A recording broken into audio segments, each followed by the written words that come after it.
Ya pemirsa, Gedung Satuan Pelayanan Pemenuhan Gizi Polres Oku Timur jadi yang pertama berdiri di Kabupaten Oku Timur. SPPG ini akan berfungsi untuk mendukung pelayanan pemenuhan gizi masyarakat.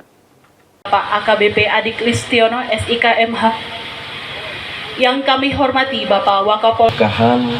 Nikmat rahmat olehnya sehingga yang hormati Kepala BGN Wilayah Oku Timur, kemudian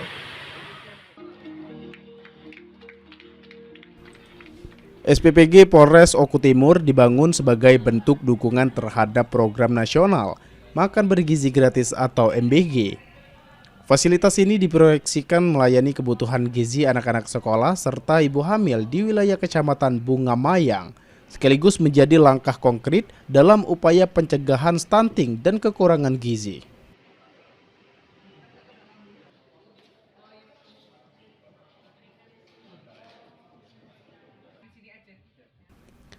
Meski telah diresmikan, pelaksanaan operasional masih menunggu petunjuk teknis dan persetujuan dari Badan Gizi Nasional atau BGN.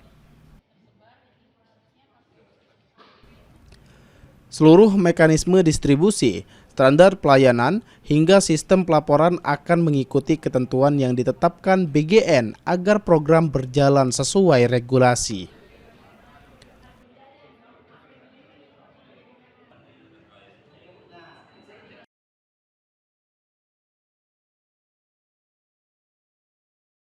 Keberadaan SPPG diharapkan mampu memenuhi kebutuhan gizi anak sekolah di sekitaran lokasi serta memperkuat intervensi pemerintah dalam peningkatan kualitas kesehatan masyarakat.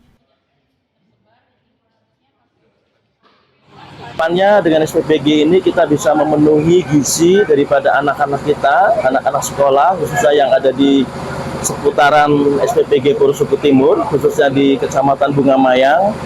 Dengan pemenuhan gizi, harapannya anak-anak kita bisa semakin pintar, semakin cerdas untuk menyerap ilmu yang ada di sekolah dan siap untuk menjadi generasi penerus bangsa.